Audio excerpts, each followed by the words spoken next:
ressenti partout. All Let's right, talk let's Tank. get into our weekly movie review. And as you guys know, this month is biblical epics. And to start us off this month, we have the epic of epics, and that is the Ten Commandments. Oh God, this is well, it's Cecil B. DeMille's most famous and probably his best film. All right, this movie came out in 1956. Again, as Robert said, it was directed by Cecil B. DeMille. You know, the director of directors. Um, what is it? Oh wow! It came a day. It was released a day after our birthday and Charlton Heston's birthday That's right. in 1956. Yeah, and as it does star Charlton Heston and Yul Brynner. Yeah, let me just give a quick. Let's give the quick synopsis, and we can get into a review. All right. Enjoying a life of ease in the court of Egypt's pharaoh, Moses discovers his Hebrew heritage and later God's expectations of him. He dedicates himself to liberating his people from captivity and, with the aid of plagues and divine intervention, manages to lead them out of Egypt and across the Red Sea. A great challenge comes in the form of the golden calf idol. However, it takes an unforgettable visitation by God on Mount Sinai for Moses' mission to prevail.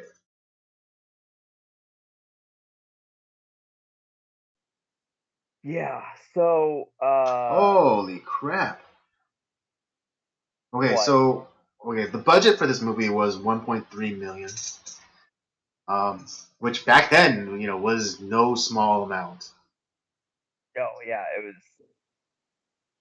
But the initial box office was 120, 122.7 million dollars. Oh yeah, this movie like made a lot of money. Dude, it made its budget back and then some. Oh, definitely, yeah. Yeah, no problem. Like,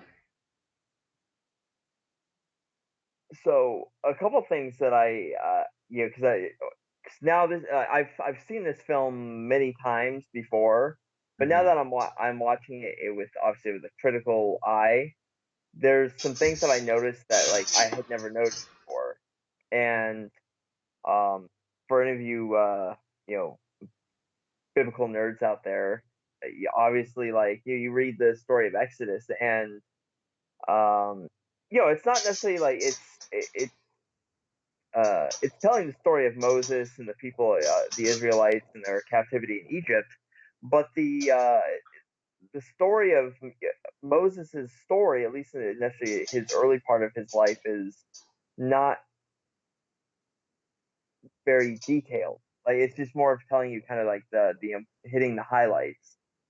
But what I never noticed is in the opening credits, it talks about like how the adaptation of the story comes from not only the Bible but from the works of Eusebius, Philo, and Josephus, which are um, they were scholars and writers, way back when. Yeah, they're I don't know historians of antiquity. exactly, and uh, because and what that was because obviously like if you're just taking solely from Exodus, I don't think that really necessarily makes a good movie. But when you read the works like Philo's Life of Moses and like the works of Josephus and Eusebius, you start to get more or less like I would say speculation of what was going on with Moses and what was going on at that time frame. Mhm. Uh, that creates a good movie, and that's kind of and actually to be honest, I kind of wonder like if Cecil B. DeMille was a Christian because not only did he make this film, he made The Greatest Story Ever Told, which was the movie he did before this one, I think. Hmm. And um, but anyways, uh, this movie is just so amazing. And the other thing I didn't know about this film is that it actually was filmed on location in uh over like by in like Israel, and like where Moses actually was, through Egypt, and in parts of Israel where Moses was, or Hmm. just outside of Israel. Like it was kind of like the areas of like Midian and Egypt and all the places where Moses had traveled, Hmm. which is like wow. I mean, to to think that a movie would do something like that now with the amount of casts that they had, and with everything that they did, that can't be done today. No, not yeah, not even. That movie would cost $1 billion to do. Right. Yeah, and if the target is to make $1 billion, like you're basically that's a passion project then. 'Cause that's what that's Yeah, essentially because you're not making you're not making this movie for money. You're making it because it's your passion. But yeah, just like the logistics of everything too is just remarkable for a movie of its time. And yeah, like when whenever possible, they did uh, they did do shortcuts with like using blue screen and things like that. But yeah, just that scene when the Israelites are leaving Egypt and just like you see like all these people and that it's people. It's like there's all these people and animals and they're in front of like actual sets. You know, and they're and it's like this huge like mass of them like that yeah, yeah, to do that practically is amazing, and to but to try and do that today, it's just like no, it can't be done, which is pretty sad. yeah. It's like we look at movies like this one, like Ben Hur, um, all these kind of great epics, and yeah, it's just it's kind of like it's an era I miss. Hmm. Um, but man, but I know it can't be done today, so it's kind of nice to go back and like see this, and wow, it's to know that like that person that you see like way far in the background, that's an actual person that's in the movie, not just computer generated Yeah, it's not a thing. collection of pixels, but an actual flesh and blood human being. Yeah, and as far as like the actual because I think most people know the story of um Moses, and the story of the Israelites, coming from being in bondage in Egypt, and to the point where and Moses was raised in Pharaoh's house, was a potential heir to the throne, Hmm. and ends up being exiled to Midian, and is called by God through the burning bush, to lead the Israelites out of captivity to take them to the promised land. And that's essentially what we're getting in the Ten Commandments, is Hmm. that story. Um, and I think, to be honest, I think they did a pretty damn good job of, um, obviously, like, yeah, they're filling in parts of the story to create a good movie. Hmm. But those are all like, it wasn't just some you know out of left field speculation. It did, yeah. Right. It wasn't It's arbitrary. It wasn't just it wasn't for the sake of this. It wasn't 100% for the sake of the story. But it was all period accurate. I would say so, yeah. And I think it's very outside of maybe like a couple scenes. I would have said I would say it's like that might be actually how it looked, or what actually happened. right, and I think what I enjoyed the most was, a lot of sword and sandal movies, even back at that time, did this, and I think a lot, the trope kind of persists even today when they do sword and sandal movies. But everyone wears like white linen, white linen Right. tunics, white linen, but in Ten Commandments, they're wearing these bright, vivid colors and interesting and like intricate patterns. And I think it just adds more texture to the culture. Oh yeah, yeah.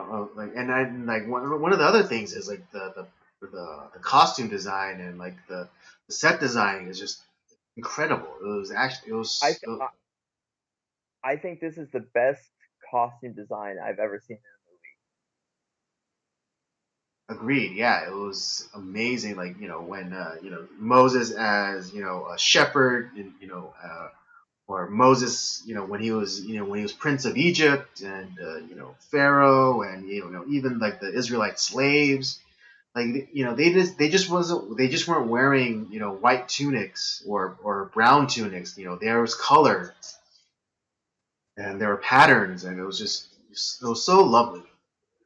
And it's not even just like the colors and the patterns, but the amount of detail that went into like some of the costumes too. Like Hmm. especially a lot of the Egyptian costumes, the armor, the regal wear, what have you. Like it was all very intricately done.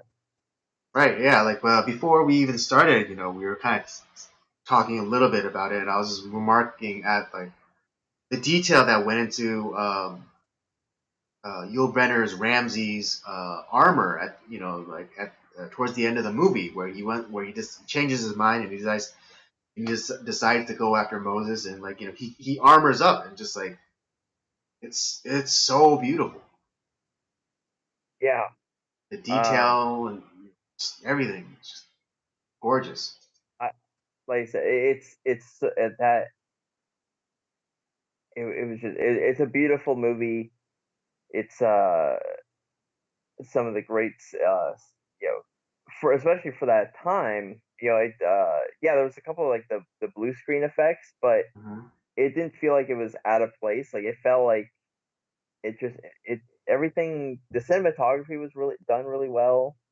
Um, and I'm trying to think of like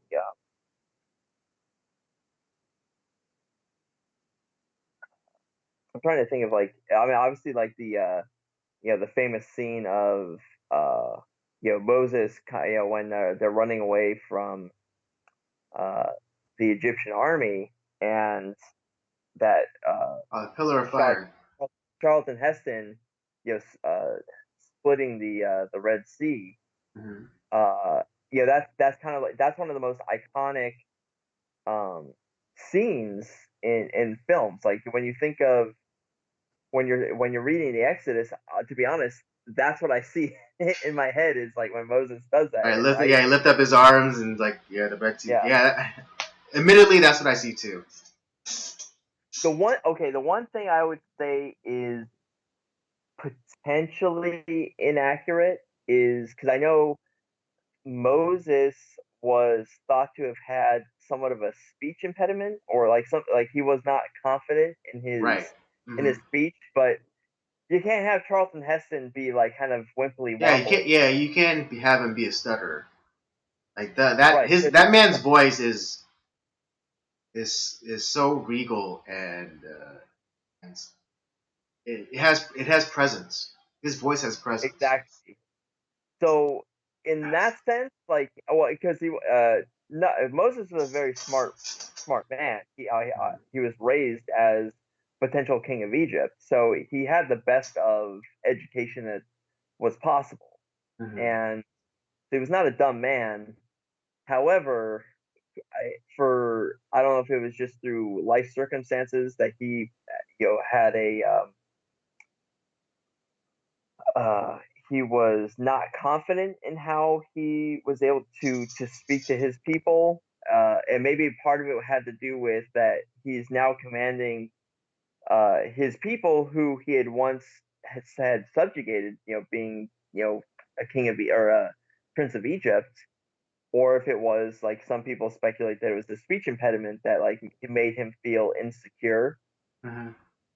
and um, so that part of it is like potentially inaccurate. Um, One thing that the Bible is much more focuses in on that isn't quite as dominate shown in the film is the all the plagues.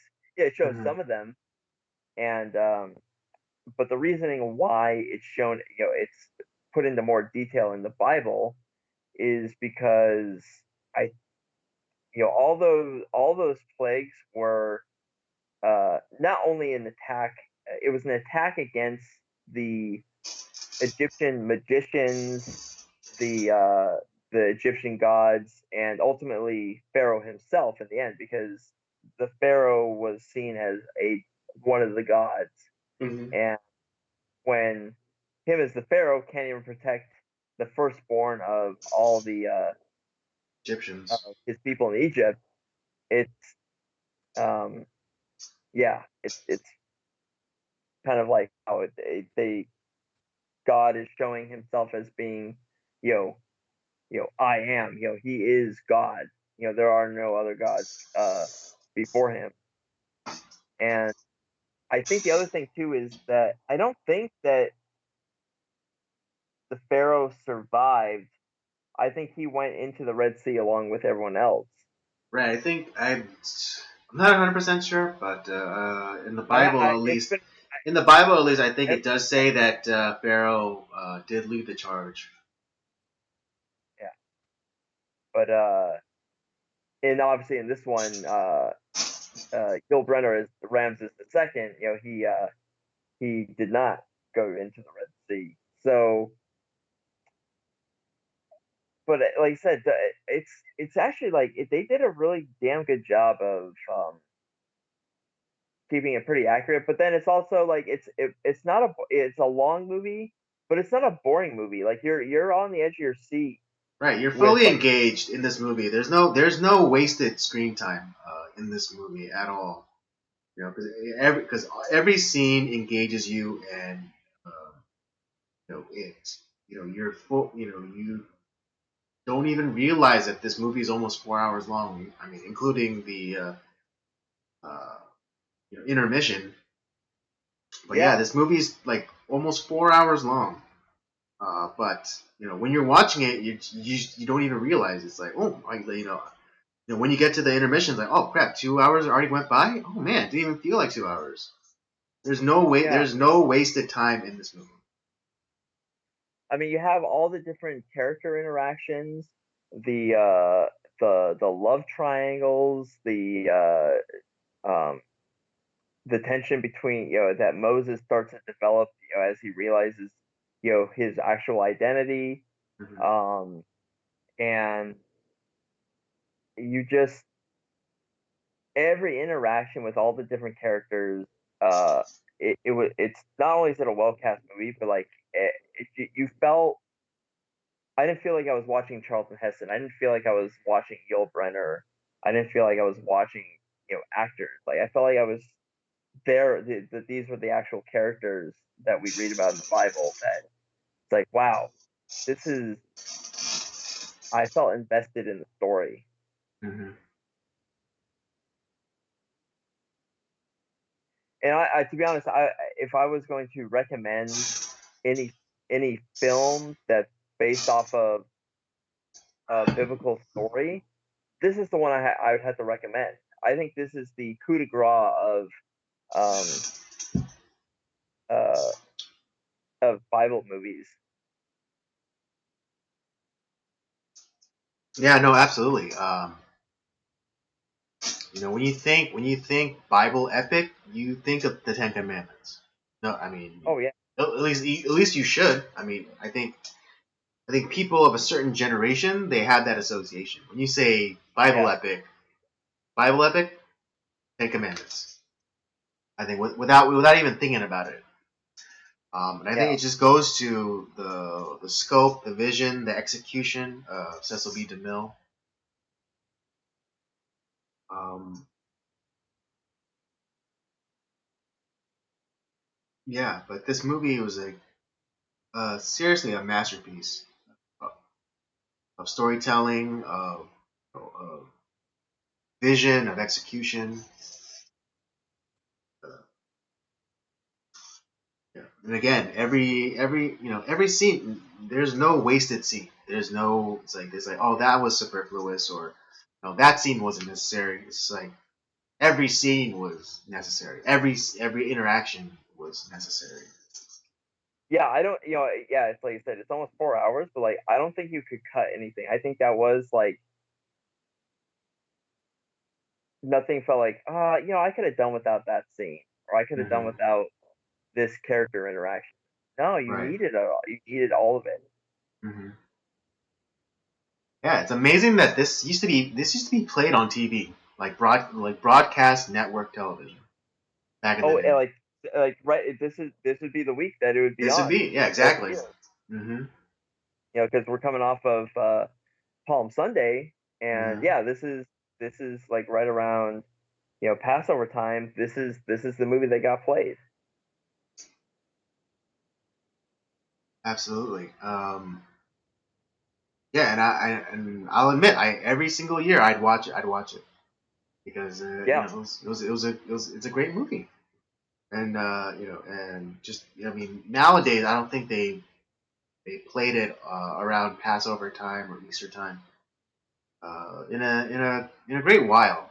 Um, I I think haven't seen it in a while. Yeah, because I remember before, at least here in LA, it used to be on Channel 7, yeah, ABC, ABC. But no, they haven't. I don't remember when the last time that they played the Ten Commandments on TV. yeah. I can't think of it either. But I guess nowadays with like streaming and things like that, it's not really necessary. That's true. Uh, but I think when I get married and have children, I think this will definitely be a yearly tradition. Yeah. Uh, I think with me too. It's such a good movie, Hmm. and like I said, as a Bible scholar, like I said, it's not 100% accurate, but it's as close as a Hollywood movie is gonna get. Hmm. Agreed.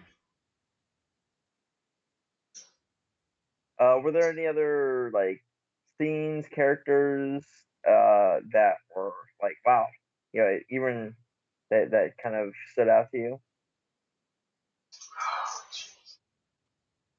Um,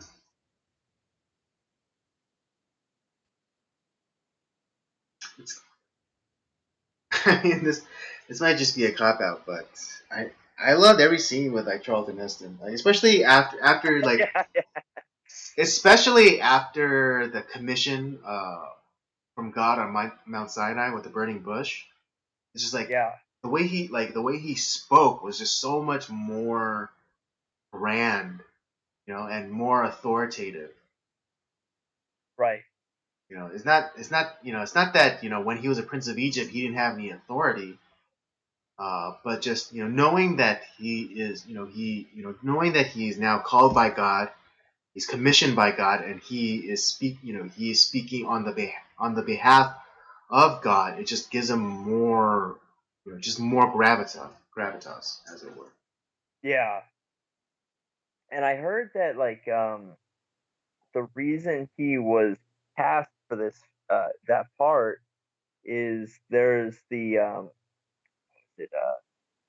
there was a statue of Moses that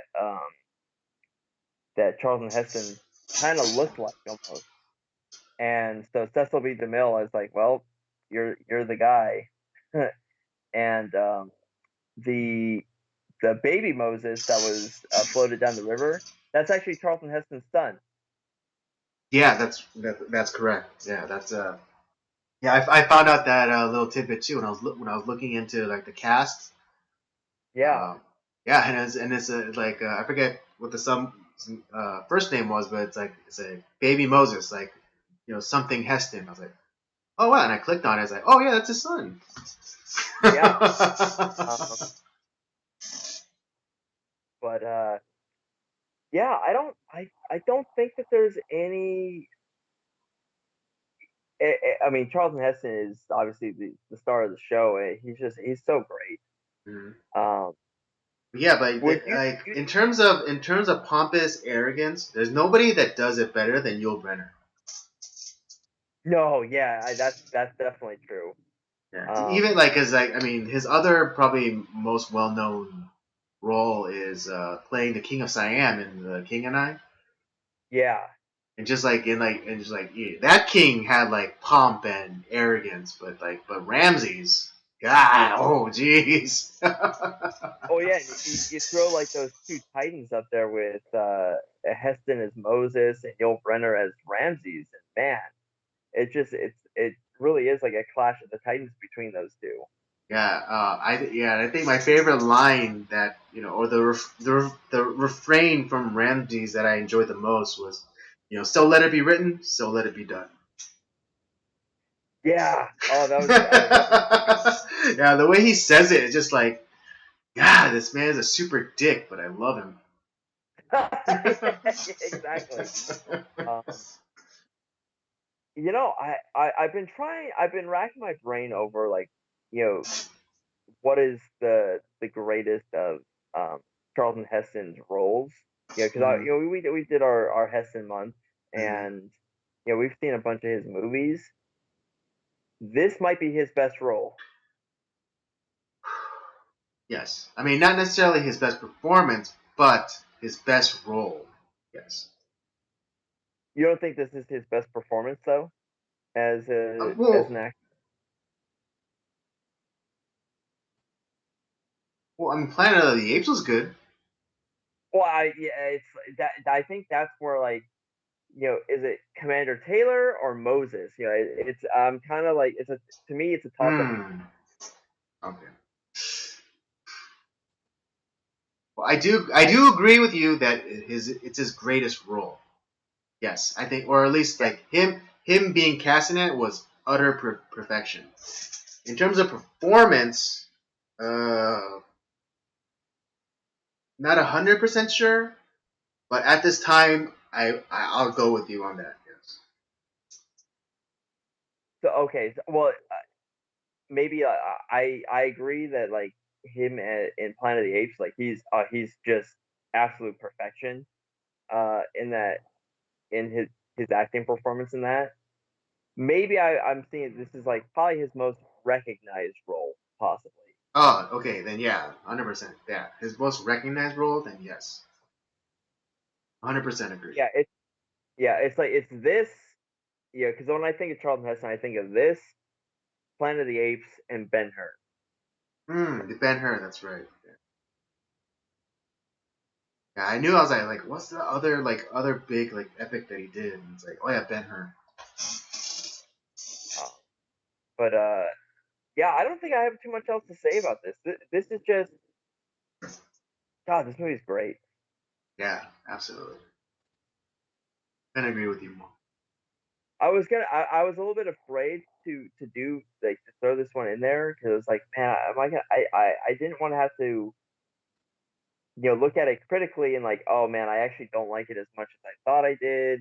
I Hmm. was gonna rip, maybe have to rip it apart, critically, like, oh man, look how inaccurate it is, all this other stuff. Right. But Yeah. I mean, yeah. I think I was with you there, and like, am I gonna have, when I watch this, am I gonna have my nostalgia glasses on, or will I be able to really be critical of this movie? And I think I was critical of this movie, but still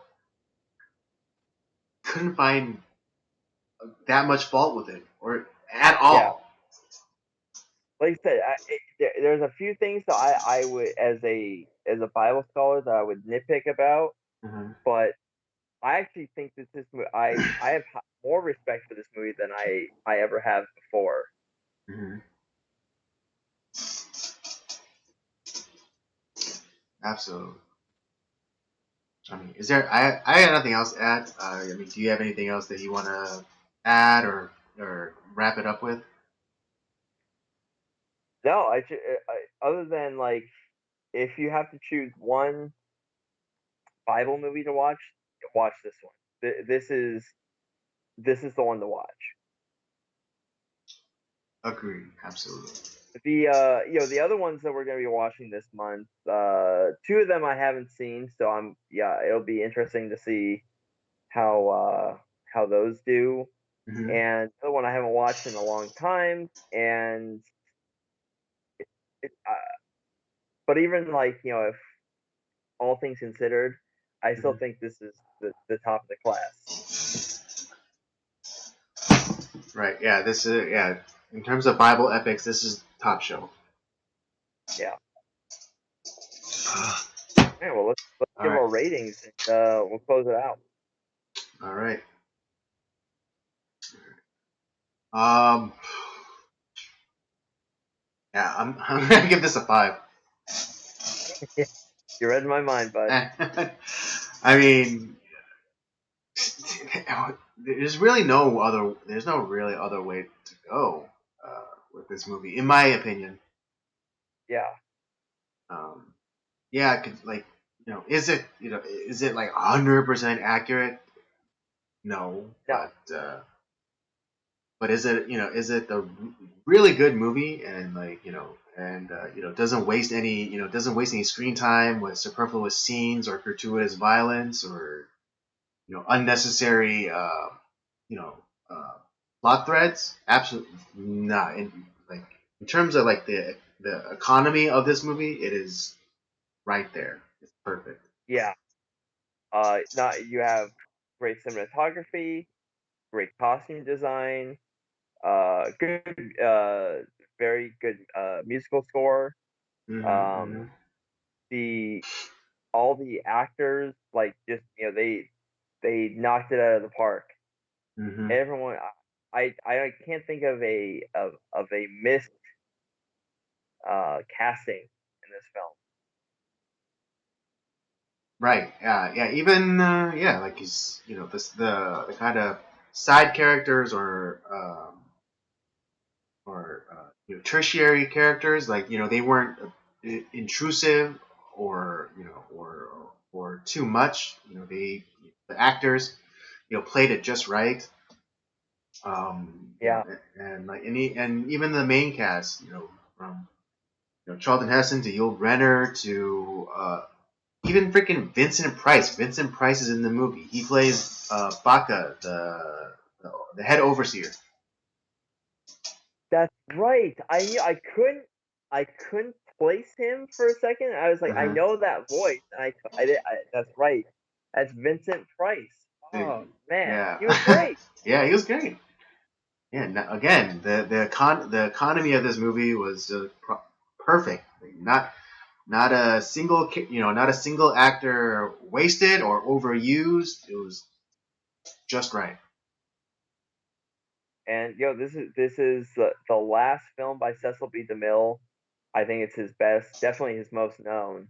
Hmm. Um, and what a way to go out! Absolutely. Leave them with your name on their lips forever.